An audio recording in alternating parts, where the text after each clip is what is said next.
The map came out of her pack before anyone asked for it. She unfolded it on the hood of the lead vehicle. Slow, deliberate, the kind of movement that does not ask for permission. The paper was worn at the creases.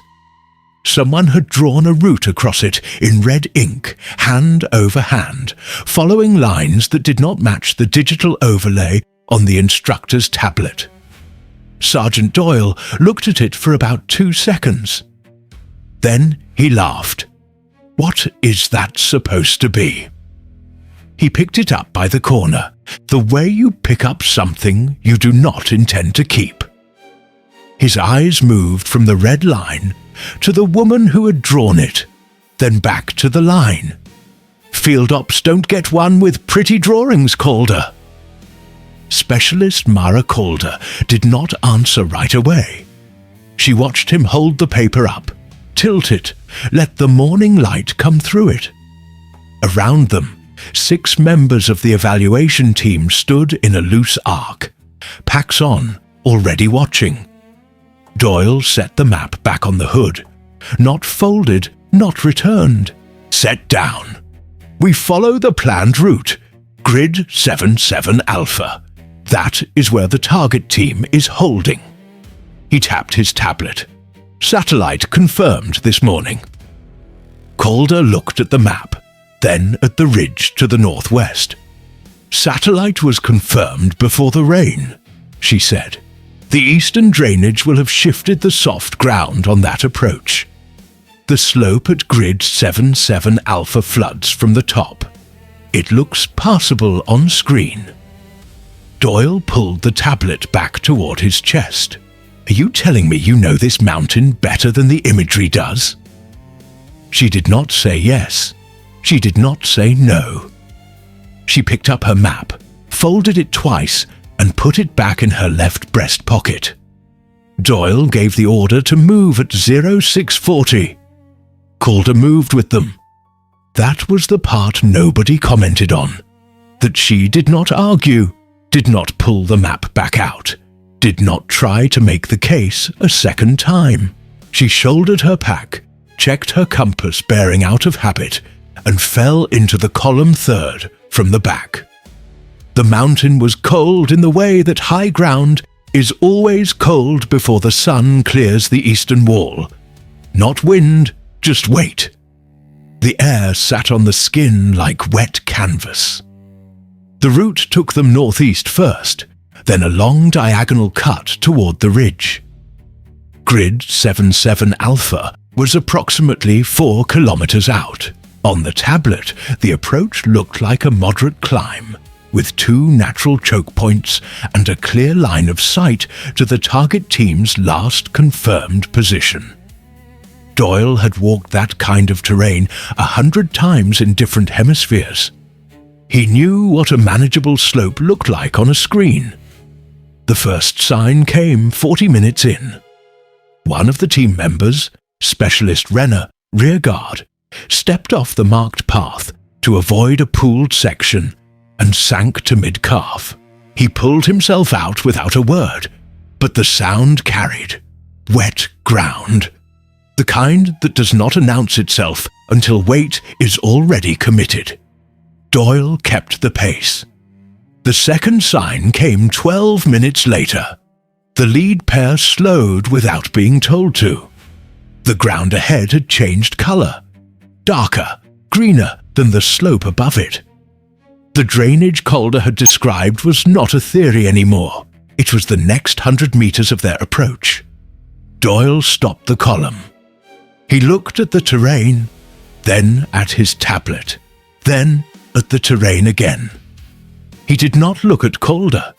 She was standing 4 positions back, compass in hand, watching the ridge to the northwest. The same ridge she had been watching at the vehicle. Her expression had not changed since he laughed at her map. That is not a small thing. A man who has been wrong usually starts adjusting his face before he adjusts his plan. Doyle's face had not moved, which meant the plan had not moved either. He called a 90-second halt, marked a waypoint on the tablet, and told the column they would push through the wet section on the right margin. The right margin was worse. I have watched men laugh like that before, and it never ends well.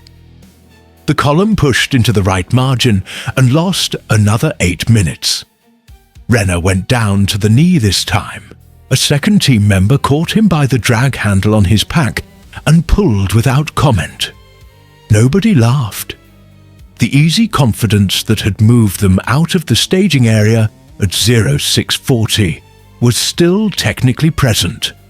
Nobody had said the word wrong out loud. But it had changed texture. It was quieter now, the kind of quiet that happens when a group of professionals starts doing the math and does not like the number. Doyle got them back on firm ground and called another halt. He pulled up the satellite layer on the tablet, zoomed to the approach, and stood there long enough that the two team leads moved toward him without being summoned. They looked at the screen together. One of them said something low. Doyle shook his head once. Calder did not move toward the huddle. She was crouched at the edge of the firm ground, fingers pressed lightly into the soil at the boundary line where the color shifted. She was reading something in the compression of the dirt, the way water moves through a slope, where it pools, where it passes through, and where it does not. Her eyes tracked uphill along a seam in the vegetation that was not visible from standing height. She already knew what Doyle was about to find on that tablet. The target team's last confirmed position was on the far side of a drainage basin that was now running.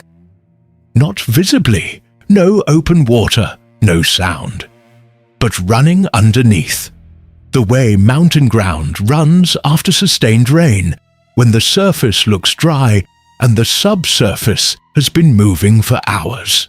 The approach at 77 Alpha was not impassable. It was a trap that looked like a route. Doyle closed the tablet cover. He turned and scanned the column, not looking for Calder specifically, or if he was, not showing it. His eyes moved across the group and kept moving. Then the radio on Sergeant Voss's hip broke squelch. Command frequency. One burst, then static, then a voice asking for a position update from the evaluation element. They were behind schedule, and the one witness who could ruin them all had just started listening. The radio call bought them 3 minutes of cover. Voss answered it. Position update, evaluation element on approach, minor terrain adjustment in progress. The voice on the other end acknowledged and dropped off. Nobody on the team said anything about the words minor terrain adjustment. Nobody pushed back on them either. Doyle pulled up the alternate route options on the tablet. There were two. The first added 40 minutes and required backtracking to the staging area. The second cut northwest, along the ridgeline Calder had been watching since 0640, and brought them to the target position from the high side instead of the approach basin. He had not generated that second option himself. It was already marked on the tablet as a user-saved waypoint. Someone on the element had logged it before the exercise began. He checked the timestamp. 0512, an hour and a half before the column moved out. He looked up. Calder was still crouched at the soil line, not watching him. Doyle did not say her name. He walked to where the two team leads were standing and told them they were adjusting to the northwest route. Terrain conditions on the primary approach were not optimal. They would make up time on the ridge. Clean ground, better sight lines, faster movement. Renner, still pulling wet soil off his boot with a stick, did not look up when Doyle spoke. The column reformed. Northwest, the same bearing Calder's red line had traced on the hand-drawn map 40 minutes ago. The map that was sitting folded in her left breast pocket, 2 inches from her chest, patient as evidence tends to be. That was exactly when the story stopped being private, because the reroute had to go into the log, and the log was going to be read. I have heard men laugh like that before. But I have more respect for the ones who stop. Lieutenant Colonel Harlow arrived at the Ridge staging point in a vehicle that had not been on the original manifest. He was not supposed to be in the field that day. The evaluation was supposed to log results and forward them to his desk by 1700. That was the standard procedure for this kind of exercise. He had changed that procedure at 0600 for reasons he had not communicated to the evaluation team. He simply drove up the service road, stepped out, and stood at the edge of the staging point with a coffee thermos and a clipboard, watching the column come up the northwest ridge. He did not announce himself. The team saw the vehicle first, then the rank on his collar, and the column's energy shifted the way it always does when a room gets one level more serious without warning. Backs straightened, paces tightened. Doyle moved to the front without being called. Harlow watched him come. He also watched the woman third from the back, who was navigating by compass and terrain feature with no tablet in her hand, no GPS device visible, moving faster than the 2 members ahead of her and reading the ground as she walked. Eyes down at the soil for a half-second, then up to the ridge, then back to the compass, a rhythm so practiced it looked like breathing.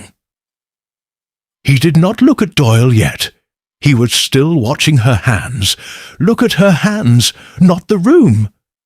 The map in her pocket had not moved. But the room, the mountain, the column, the log, the lieutenant colonel with his clipboard had begun moving around it. The northwest ridge was everything her red line had promised. Firm ground, compressed shale under a thin layer of organic matter.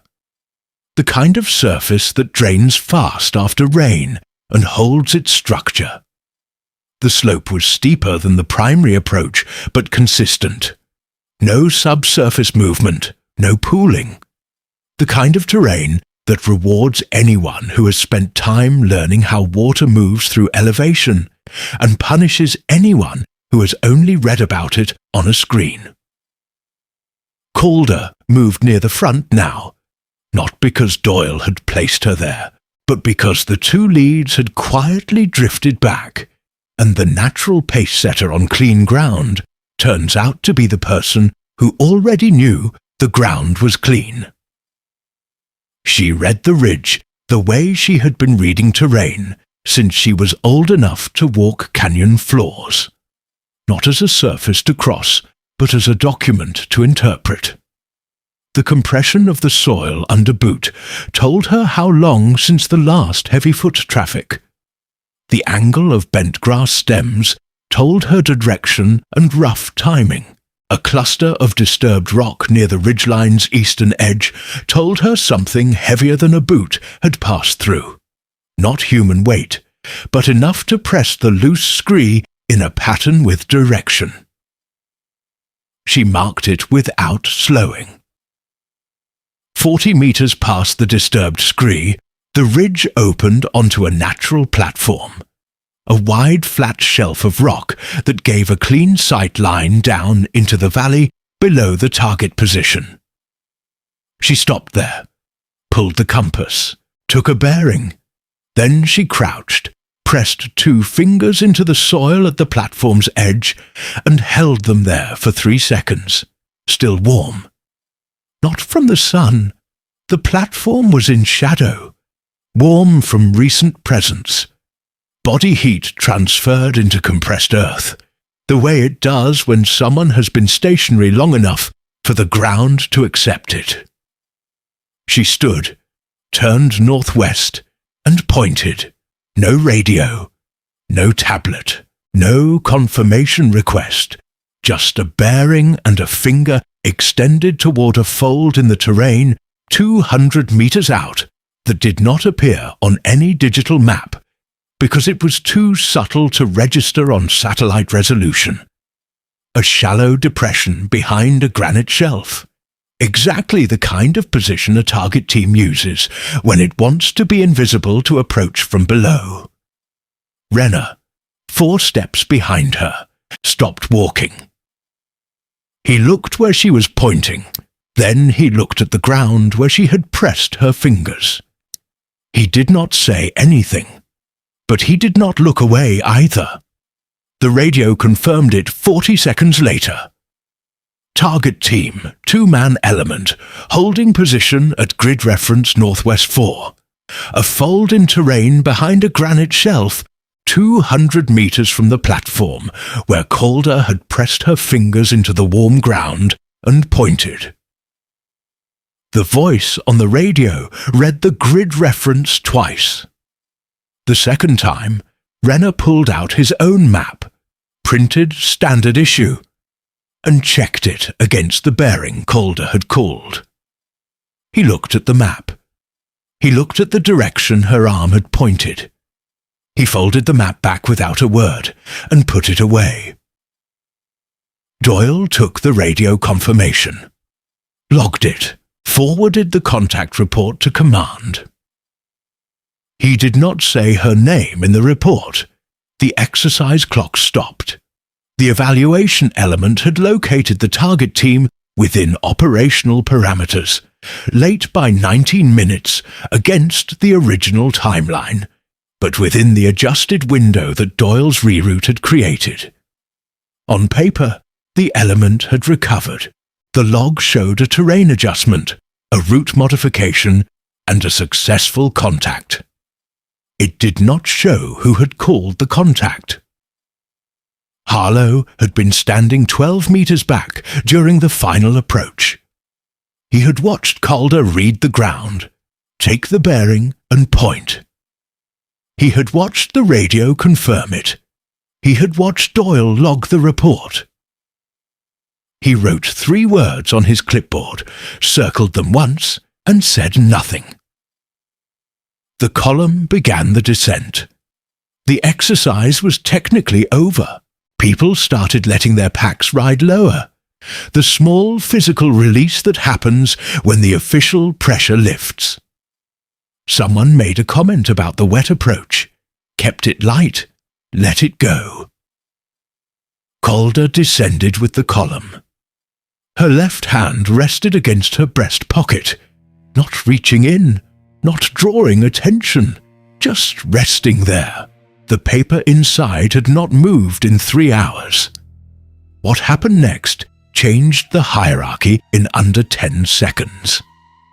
Harlow called the debrief at the staging area vehicles, not in the tent, not at the command post. At the vehicles, standing in the open, where the light was flat and there was nowhere to arrange yourself favorably. He had the clipboard under his arm and the coffee thermos in his left hand, and he looked at the element the way a man looks at a room he has already finished reading. "Walk me through the route deviation," he said. Doyle walked him through it. Terrain conditions on the primary approach, subsurface saturation, decision to adjust northwest, successful contact at the target position. He was professional about it. No deflection, no excess detail. The kind of report that tells the truth about what happened without volunteering anything about why. Harlow listened, nodded twice. Who logged the northwest waypoint at 0512? Silence. Not long silence. 3 seconds, maybe 4. But in a standing debrief in flat light with a lieutenant colonel holding a clipboard, 3 seconds is a long time. Doyle said, "The waypoint was in the system when we moved out." Harlow looked at him. "I know it was in the system," he said. "I am asking who put it there." Another beat. Calder did not move, did not raise her hand, did not adjust her expression. She stood in the column the way she had stood in the column all morning, present, straight, giving nothing away that had not been asked for. Renner, standing 2 positions to her left, looked at her. Then he looked at Harlow. "Specialist Calder logged the waypoint, sir," he said. 0512, before the column moved. Harlow wrote something on the clipboard, and the hand-drawn map, he said. "I was told there was one. Where is it? If you want to stand behind this kind of work, the kind that gets buried in a log and never makes the report, the fastest way is waiting for you in the pinned comment." The map was in her left breast pocket. It had been there for 3 hours, patient as evidence tends to be. She reached in and took it out. She unfolded it the same way she had folded it, slow, deliberate, no performance in it. The paper was worn at the creases, the same creases from the morning, when Doyle had held it up by the corner in the light and set it back down on the vehicle hood like something that did not require a response. The red line was still there, hand-drawn, ink over topographic contour, tracing a route northwest along the ridge from the staging area to the target position. The exact route the column had taken 3 hours later, when the primary approach had failed. Harlow took the map. He did not look at Doyle. He did not look at the column. He spread the paper flat against his clipboard and read the route. Not scanning it, reading it, the way you read something when you are checking it against a sequence of events you have already reconstructed in your head. He read the timestamp on the waypoint log again, 0512. He looked at the red line. He looked at the terrain behind them. The ridge, the platform, the fold in the granite where the target team had been holding. Then he read the route out loud, not summarized, not paraphrased. He read the bearing notation she had written in the margin, the terrain markers, the drainage note at the bottom of the page. Eastern Basin, post-rain subsurface movement, avoid primary approach. In her handwriting, in blue ink, written before the column had moved, before the exercise had started, before anyone had laughed at a pretty drawing. The column was quiet. Doyle was quiet. Renner was looking at the ground. Harlow finished reading. He lowered the clipboard. He looked at Calder for the first time directly. Not the way he had watched her on the ridge, observing from distance, but directly, the way a senior officer looks at someone when a decision has already been made.